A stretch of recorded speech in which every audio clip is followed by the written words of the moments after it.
Sutler is a crowdsourced, hyper-localized app that rewards local users exploring their local community. Sutler lets local businesses connect directly with their best customers, locals, sharing time-sensitive deals and exclusive Sutler specials only offered on Sutler. Locals know best, not an algorithm. Sutler. Trust local.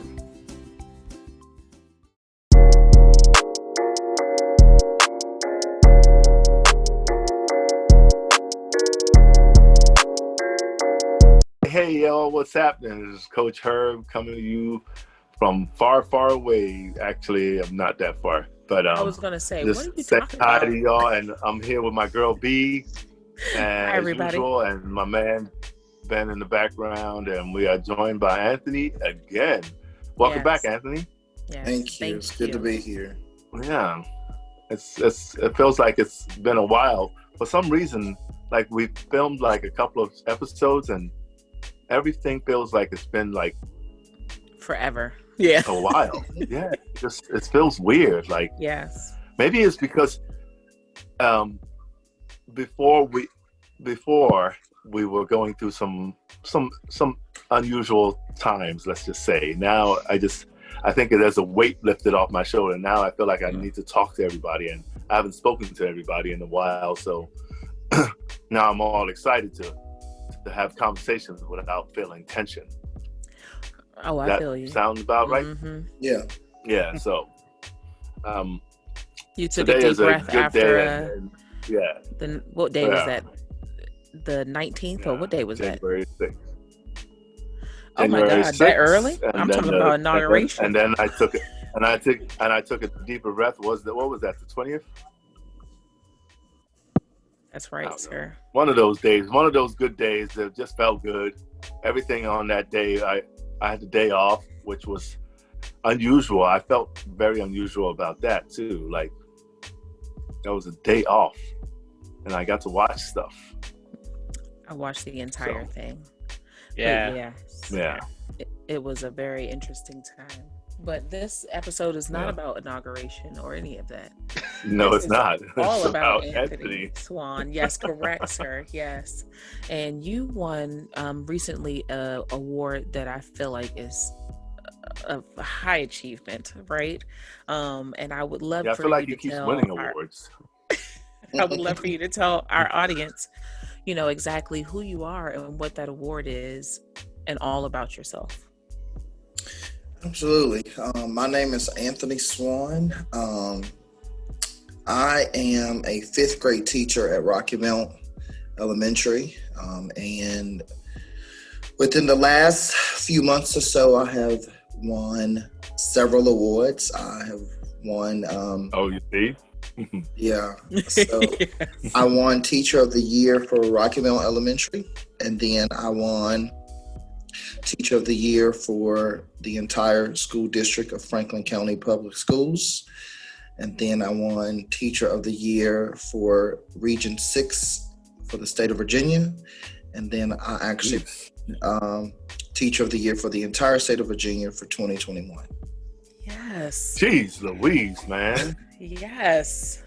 So you guys are building a shelf. Are you guys building a shelf back there? No, not really. So that's what you need next, right behind you. Exactly, like, right behind you, with right all under there is a whole Yeah. shelf. Right? Yep. Yep. Family, and then all my awards. Mhm. That's right. No, that is beautiful. Yeah. Congratulations. Yeah, exactly. you. Congratulations. Do you think you would have ever been in that place before? Like, I feel like that's just so many awards to win at one time, right? I never imagined to be where I am today. Honestly, when I set out to teach, it was never my goal to be here. My goal was to inspire children and make a difference. So winning Teacher of the Year has been a really surreal thing. Like, I honestly did not expect to win it because, number one, when I won for the school, I had another teacher that was like, the superintendent's here, and I think that he's going to announce you to being the teacher of the year. And I was like, nope, not going to happen because the flower he has is purple. And he announced my name. And then for the district, out of everyone that won for the schools in the district, I have only been teaching in my district since my 4th year. And wow, all the other teachers have been in my district way longer than I have. And to be quite frank, I was the only minority as well. And I psyched myself up that day that I did win. I was like, okay, you're not going to win, and it's okay. You're not doing it for this award. And then they announced that I won. So that was like a what? And then for regional teacher of the year, Region 6 for Virginia, that came at a time where I was challenged because I was actually in Atlanta taking care of my sister who was basically fighting death. And I kind of just did it. I had submitted the application out of haste to my district and blocked it out of my head. And then my district superintendent came to the school and he announced that I had won Regional 6 Teacher of the Year. And I was like, what? So I jumped out of my chair and I was like, are you serious? And then I most definitely did not think that I was going to win for the entire state of Virginia because the 2020 Teacher of the Year was from Region 6 last year as well. So I was thinking they're definitely not going to choose Region 6 again. So, and right. You're the only male and you're the only minority. So you're not going to win. So it's okay. But then they announced that I won. I was like, what? So all of it, yeah, it's it like, just all came. Yeah. Yeah. That is wow. Congrats. Yeah. That's like that's like a story that you don't really like. That's a movie. Oh my you know, gosh. that's like you know what I'm saying? Out about you. Yeah. I will watch all of it. Right. Really? Yes. Yes. Oh God. Could you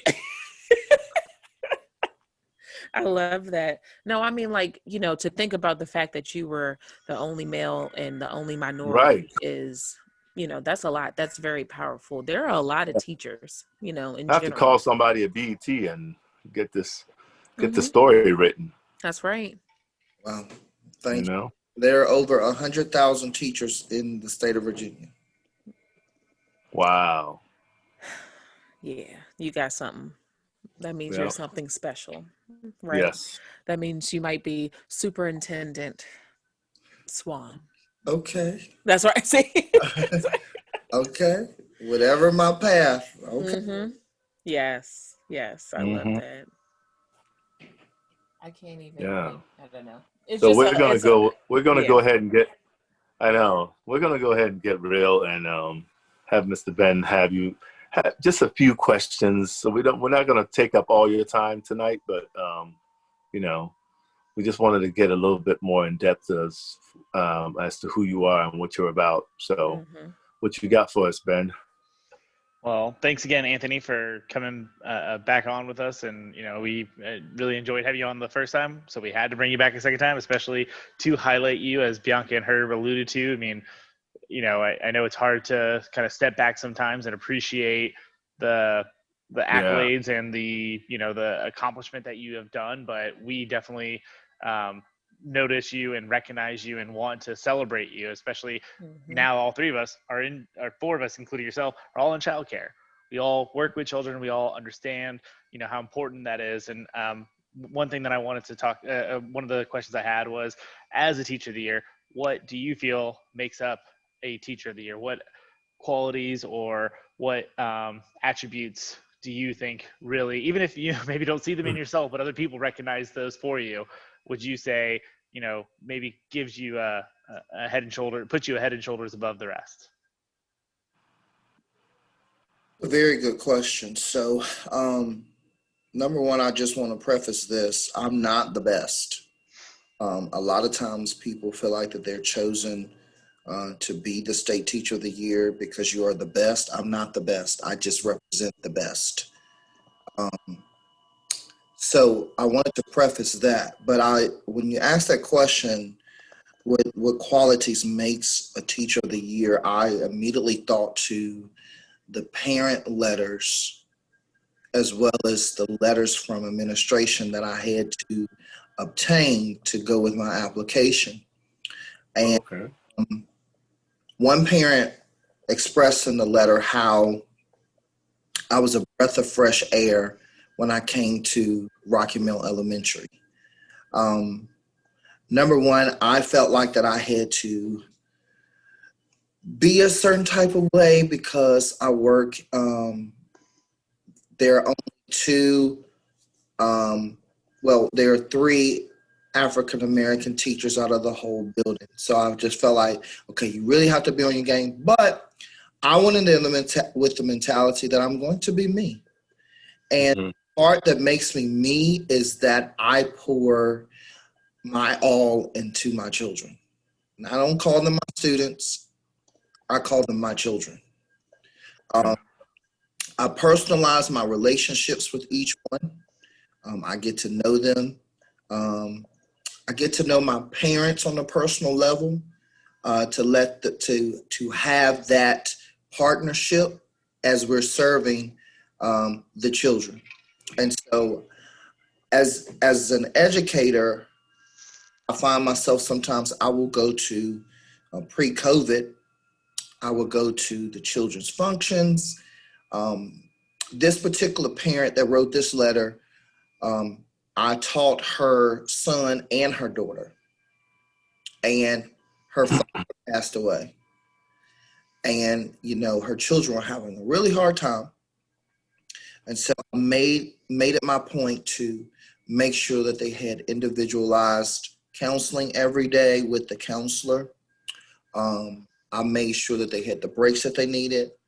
I also went to their grandfather's wake, showed my face. It really meant a lot to that parent.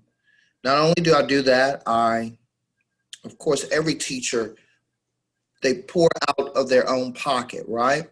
So I do that I've been doing for the last 14 years is I get my children to write a list of 5 things they want for Christmas. And I buy them one thing off of that list and I wrap it and we open up Christmas gifts because I want them to know that you may go home and may not get anything, but you have this consolation that I got something from Mr. Swann. So I do that. Year before last, there were a group of boys who had absent fathers. I called their mother. They were students that I taught. I called their moms and I was like, hey, can I get them for the day? So I picked them up at 9:00 in the morning. I took them shopping. We went out to eat. We went to this arcade. We went back out to eat. And I didn't drop them back off until maybe 10 o'clock, 11 o'clock at night. And then their parents were so appreciative, especially because they didn't have their father in their life. So I just make it to the point, I treat them like they're my children. And I think a lot of times a lot of educators don't do that. Some educators just like, I'm just here. When the bell ring, I'm gone. So I personalize almost every single thing I do with my children. Excellent. That's well said. Are you trying to make me cry tonight here at this time? Oh my God. I know, right? This is tugging on all the heartstrings. Yes. Wow. I don't know. It's beautiful. That's beautiful. And very unique. Yes. Yes. And speaking of the young lives that you intentionally and thoughtfully impact, and it's curious to me. Is there a teacher who really impacted your life or who made you want to take on this calling of not even just being a teacher, because that, you know, for some people it is just a occupation, it's just a job title, but you know, for many who are or have been impacted by them, it really is a calling. And I'm kind of interested to hear, is there somebody who really installed that sense, that calling in you, who made you, you know, it kind of clicked one day that this is what I want to do and I have to do? There are actually two people, and I have um, a far-fetched spectrum. So when I was in fourth grade, I was abruptly taken to a foster home in the middle of the school day. And before my fourth grade teacher let social services take me, she actually came out in the hallway and she was just like, "What's going on?" And they told her, it was like, "We have to take him to a foster home, emergency foster care placement." And she was like, "Well, where are you taking him?" They would not tell her. But before she let them take me, she grabbed me and she whispered in my ear. And she said, "Anthony, everything is going to be all right." So it wasn't until December of last year that I was actually able to hear some stories. And the stories were the stories of her trying to find me. She found me 5 years later, and she told me how she would ride around the city and she would ask different people. She said she went down to social services, asked social services, where did they take me? They would never tell her. She told me she went to different churches. She had even went to see a judge. But she found me. And when she found me at the age of 14, I was actually headed down a downward spiral. I was getting suspended from school. I was getting suspended off the bus, very disrespectful to authority. And she told me, she said, "Anthony, I don't want you to grow up to be like your parents. Make something of yourself." And so I said, "Okay, well, I want to be a teacher." She was really honest. She was like, "For what? We don't make any money." So I told her my reasoning. And she said, "If you want to be that teacher, I'm going to support you in any kind of way that I have to."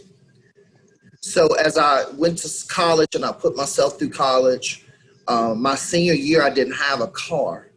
And so I needed to get to my student teaching placements.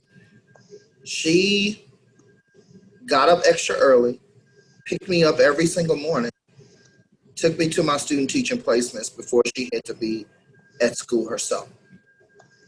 To this day, she still will call me and say, "Anthony, I told you everything was going to be all right." She will still call me. Now, my other spectrum is actually my absent father. He inspired me as well to become a teacher because all my life, and I'm going to share this. All my life, I have longed to have a relationship with my father. And it's ironic that we're having this podcast because today he called me. Wow. And the conversation wasn't a good conversation. And he began to tell me how, he basically began to tell me how he didn't think that I was his child. He said that, I just have some questions.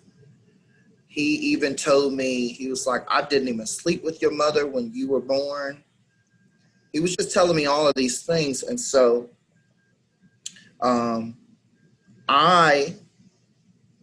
it's hurtful because any male would long to have their father.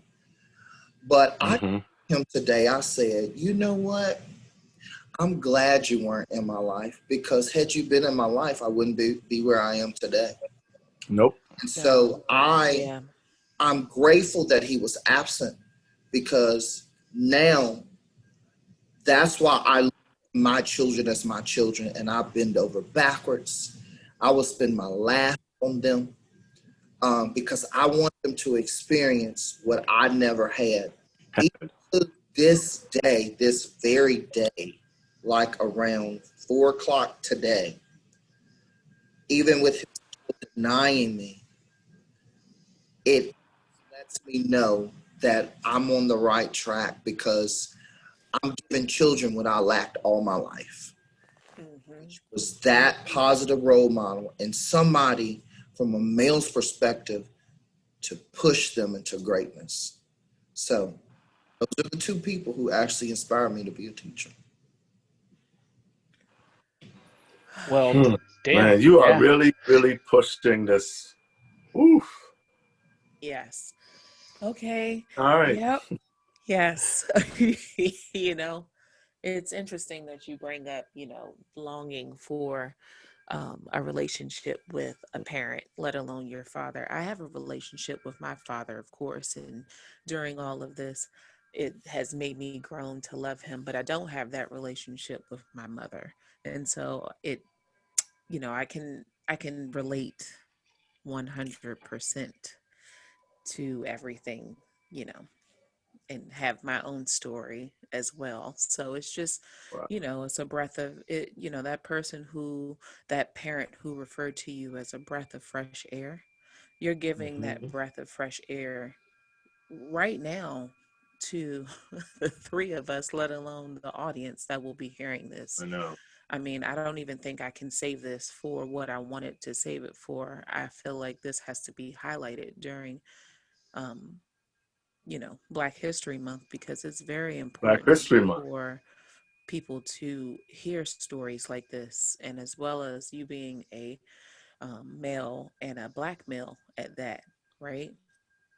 To tell your story is absolutely beautiful. I mean, you have me over here in all the tears, and I'm still fighting them back, just trying to talk to you. So, you know, thank you. I just would like to say that before we move into the next question. It's it's a lot. But it's beautiful. You okay, Herbert? Come on, Ben. Yeah. I don't know if he's okay. He says, on to the next. So accolades aside, and not counting the letters that you received from the parents while going through this process, is there something that you see from your students or families that really let you know that you're making that impact, that you're, you know, accomplishing that goal that you set out for to positively impact these families that you know, growing up wish you had? Yes, sir. I want to share this. I actually have a message from a former student of mine. And he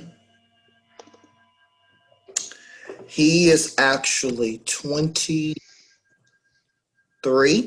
23. And he sent me this message. He says, the bond you have with the students and classmates, he said, I remember it was time for us to go to the next grade. We all were sad, didn't want new teachers. He said, I love the story time. I don't remember the name of the books, but I remember details. He said, we also watched the movie about the books. Also for holidays was fun. Mainly Christmas, you got us school supplies and gifts, and you played football. He said, I think we all was shocked that you could run so fast. He said, I believe if I was a high schooler, a little bit more mature, that that would have been Freedom Writers Part 2 for real, for real. He said, your teaching process is A1. If I could make it happen, my son would be in your classes. So it's those things like that and those messages that I receive from former students that lets me know that I'm doing something right. I've had students that have come back, that they asked me to be there when they first went off to college. So I would help move them in the dorm. I have other students who have written me back, telling me how they just thanking me for never giving up on them. I had this one particular female student. She's an adult now, and she says how she's a mom and she would love for her daughter to meet me, because I was the man who actually helped her to believe in herself. So it's things like that that lets me know that I'm doing something right. I'm making some type of impact or heart print for these children to still grow up, and they're grown and have their own families now, but they still reach back to tell me that these things I taught them in third grade, they never forgot. So it's things like that. And he's over here talking about he doesn't know why he won Teacher of the Year. Yeah. Okay. Exactly. I don't know can't why even I say won words that. anymore. I don't even know. That was a shock. Yeah. Your story is. But it's also humble. Yeah. He's humble, so it's like, it's everyday life. Really, it's just. Yep. It's nice to hear. He's just being himself, and it is. Yeah. Mm-hmm. Right. You are being yourself. Wow. It's very genuine. That's what it is, Herb. We were looking. It's genuine. Genuine, yes. So that's why people are like, him, Anthony included, like, oh, this is what I feel like should be done, not because I want accolades or something like that. He probably, you probably like, okay, I'll enter, but I really don't, care if I win or not, and then it happens, so, which is very, very interesting that, I wish more people were like you. Mm-hmm. Let's just say it like that, Yeah. I definitely remember the teacher I have two teachers that impacted me in my life too as well. Mm-hmm. And to think how they probably don't think about themselves in that same fashion. In that fashion.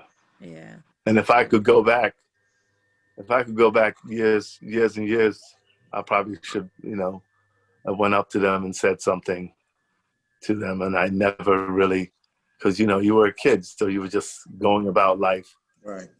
Knowing that this person had done this, and they probably did this for countless kids, and you didn't even know, Right. I want to say this. I have an older brother, and when I won Teacher of the Year, he called me, and every time I just think about this, it just brings tears in my eyes. But he called me, and he was like, he called me on FaceTime, and he was crying, and he was like, bro, he said, I wish that I had a teacher like you. He dropped out of high school. He said, had I had a teacher like you, I would have finished. And for my older brother to say that, because he's street, but for him to just say that, I was like, wow. So as a teacher, I like to share my struggle moments with my children to let them know teachers don't always have it made. We have to go through things in life too. So I remember when I was student teaching how I only had one pair of shoes and the sole was coming off the shoes, but I would have to stand a certain way at the board so my kids wouldn't notice it.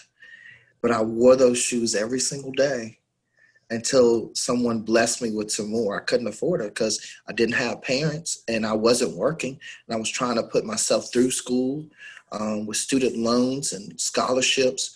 And so just having that one pair of shoes, I share those moments with my children. I share those moments where the moments where I needed parents to be there and I didn't have my parents to be there, but I still kept going. I share the moment how my biological mom actually died my senior year of my senior year of college, and how I wanted to quit. But my oldest sister was like, "No, you're not quitting," and she pushed me to finish. And had she not pushed me to finish, a lot of things in my life wouldn't have happened because I was just ready to give it up. But I share those moments with my children to let them know, hey, no matter where you come from, no matter the background, no matter if you don't have food at home, Mr. Swann got you. I had a student just yesterday to come to me and he said, my stomach hurt. He doesn't have a lot of food at home. And I made sure that he had something to eat. Besides the school lunch, this was after lunch, he was still hungry. And so I make sure, I tell my children, you can eat in my room because I don't want you to ever go hungry. You can't learn on a hungry stomach. So I let them know that. So I'll be quiet. All right. So on that note. I don't even know what to say anymore. That's tough to follow up. I only have one last question since we were gonna keep it short with all the tears and intermittent broken in there. I know, man. Sorry, I'm so sorry. It's okay. Anthony, if you were to win the lottery and I'm sure you, if anybody, would deserve to be selfish and treat yourself to some better things in life, but knowing you from hearing your story, doesn't sound like that would probably be the path that you would choose. What would you want to put some of those money towards when it comes to bettering your community through education? So, ideas from supplies or to better pay teachers or to building or upgrading classrooms to be able to fit more in or things like that. I don't want to, give you all the answers, but I really think as a teacher, you have a unique viewpoint. Anthony Swann Community Center. Yeah. You actually took it out of my mouth. I would want to build a community center. And I could see it on your face, man. I would want to build it and in your voice. In a challenging area, not in an upscale area. I will affluent. Middle of a challenged area. We are in the middle of the hood. You know what? That's exactly what I was wanting you to say. Don't sugarcoat it because I really want people to understand. In the middle of the where it's needed. Yeah, because a lot of times, when we were with my mom, we lived in the projects and we didn't have food. Our only meal was to go to school. I remember we were literally on welfare, and had we had a community center, I could have developed a little bit more. My brother probably wouldn't have dropped out of school. So that community center, I would hire those professionals who are willing to give back in the area of arts, music, academics to support the kids after they get out of school. Because a lot of times children want to learn, but sometimes they don't understand it at school, so they need a little bit more extra instruction, one-on-one as well. So having that in place, have basketball tournaments, those kids who instead of being on the streets, they have somewhere to go to channel that energy. So that's what I would do. I would build a community center in the middle of the hood. Yep. I love it. I love it. We shall talk more. Yeah. Yes, for sure. Know it. I know. We might have to highlight again. That's right. But I got some ideas flowing in my head already. I know. Connections, right? But that's a whole other thing. We will connect after this. Just let me know. Yes. But oh my goodness. I mean, what? Yes. Thank you. I know, man. Now I'm like, okay, so where do we go from here, guys? Right. This is beautiful. Yeah, this is like something that puts a lump in your throat and makes you It's have inspiring for sure. it's you have a loss for words because you really can't express really what Anthony's value is as a human being, first and foremost, and for what he's done for his community. This is like a stepping stone to like you said, superintendent of something greater and something to make his mission to save every kid that he gets his hands on, to be better and to improve and to grow up to be upstanding individuals. And hopefully by him touching them, it's almost like paying it forward, and they come back and do the same thing in some capacity, which is really what human beings should be like in the first place. But we have this world needs to take a turn and take a look. And like somebody said the other day, this pandemic also gives you perspective and also makes you realize that things have to change to make human beings better. And it starts at home, and it starts with your community.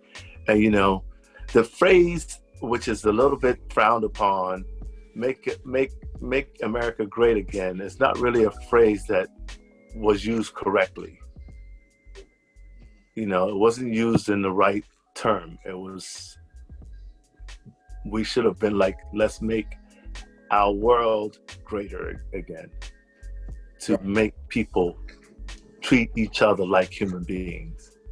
But the history of it is, and stuff like that. So I'm going on a tangent. I'm sorry I said I wasn't going to, but that's all I got to say. Oh, brother. That's all right, Herb. Herb is a little emotional. He don't know what to do with himself, okay? Look at him. He had to sit back. He had to take a deep breath. It's been a lot, okay? Let me tell you that for sure. But as a, I really want to thank you for opening up. It takes a lot to open up about things that have happened in your past, and as well as things that have helped you prosper into the role that you're serving right now to your students. And I just want to thank you, because it's heavy, and it feels freeing once you start to talk about it. And that's exactly why we want to keep doing what we do and bring on individuals like you to help inspire others to help, in their same path as well, or in a different path, whatever leads them, but people to inspire them. All right. Thank you so much. Thank you, Anthony, for what you do. On that note, bro. Like I said, no. He don't even know what to do. Y'all. It's like, it can't be it. I'm like, That's right. Can't be it, he says. Peace, y'all.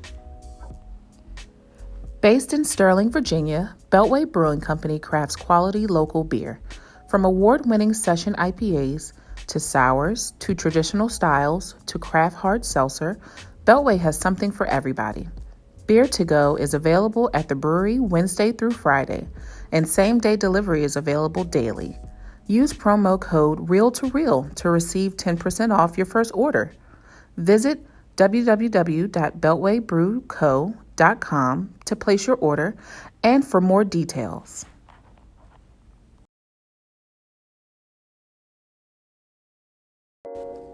The Real to Real podcast is presented by Herbert Williams Baffoe and Bianca Mosquitis. Our producer is Ben Runyon. Our technical director is Nick Patry. Audio and video lead is Megan Kotner. If you enjoyed this episode, please follow and like us on Facebook and Instagram at Real to Real, and subscribe to us on Apple Podcasts, Spotify, Podbean, or anywhere else podcasts are found. While you're at it, if you found value in this show, we'd appreciate a rating on iTunes. It's been real with Coach Herb and B.